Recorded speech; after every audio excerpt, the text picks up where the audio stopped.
Hello everyone, this is the course Introduction of Intermediate Accounting 2, and this course is offered by the Department of Accounting, the College of Business and Public Management at Oinjo Kane University. I, Dr. Jahidur Rahman, Assistant Professor of Accounting at Oinjo Kane University, and I have earned my PhD from City University of Hong Kong, and I got two MBAs. One is from University of Dhaka, Bangladesh, and another is from Ritsumeikan Asia Pacific University, Japan.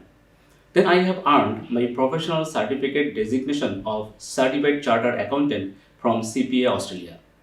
And I have started my teaching career as an instructor of accounting at City University of Hong Kong in the year 2013. After that, since 2017, I have been working as an assistant professor at Oinjo Kane University. And I am the course designer of Intermediate Accounting 2. And my colleague Su Jie Lu, who is the student specialist, also helped me to prepare this course.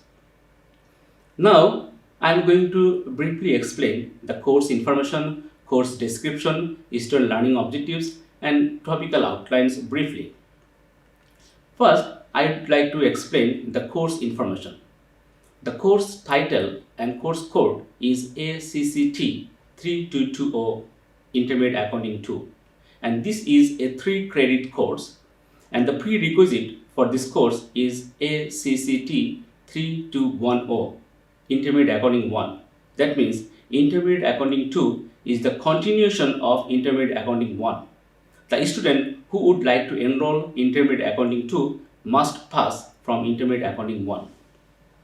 And this course is offered every spring semesters.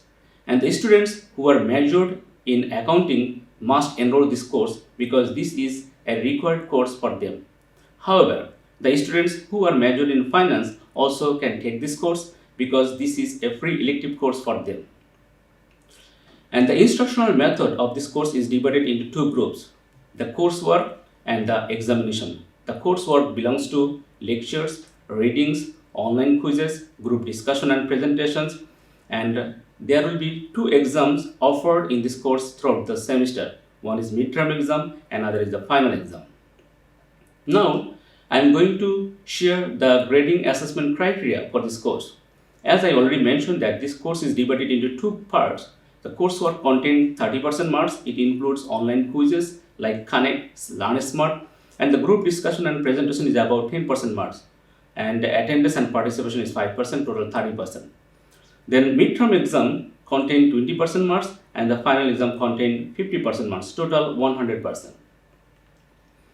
Now I am going to explain briefly about the course description. So this course is the application of generally accepted accounting principles and international financial reporting standards, that means IFRS, to value, asset, liability and the equity. And this course is the part of the CPA exam preparations, which is intended to meet the educational requirement to sit for the CPA exam.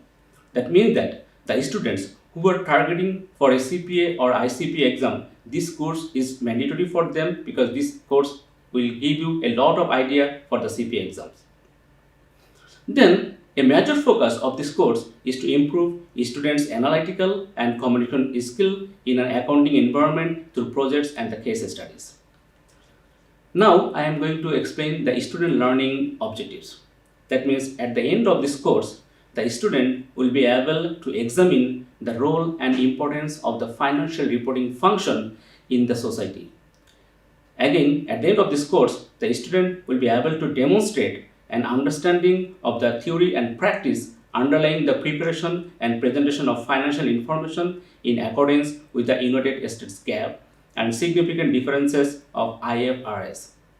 Then, students will be able to apply the theory underlying the conceptual framework developed by the FASB and the guidance it provides in developing and implementing in the accounting society. Then, students will be able to examine and apply the professional judgment decision in financial accounting. Finally, students will be able to apply ethical issues that are inherent in the accounting and financial reporting. Finally, students will be able to apply the course concept in homework, assignment, quizzes and exam at the end of this course. Now I am going to explain briefly outline about the subject matter. In this course, first we are talking about the chapter titled Investment.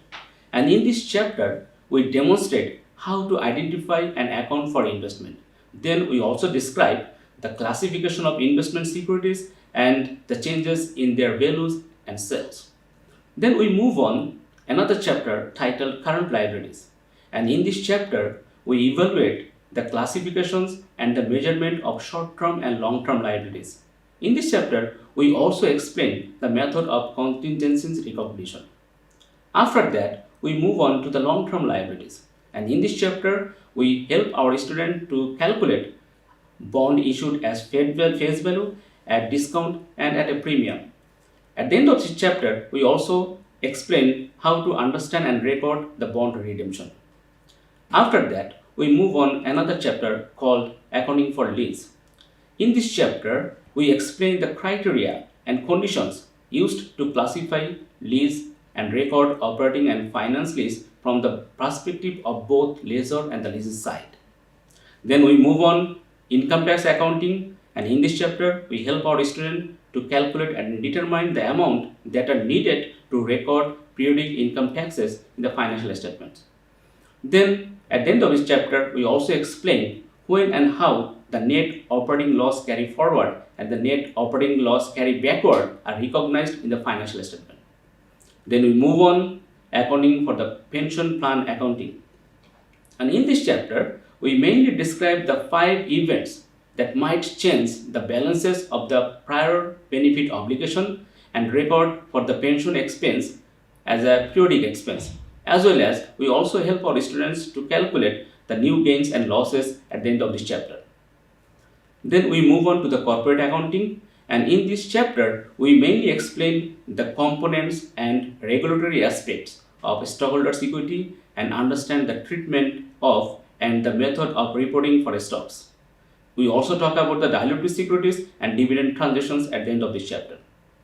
Then we move on another part of the corporate accounting that belongs to earnings per share, and in this chapter we differentiate the effect of earning per share on sales of new shares, a stock dividend, a stock split, and the reacquisition of the shares. Finally, we talk about the cash flow statement, which is a very important chapter for this course. And in this chapter, we help our student to explain how to prepare a statement of cash flows for external users using both direct and indirect method.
And this is the last chapter of this course, and thank you very much for listening my lecture.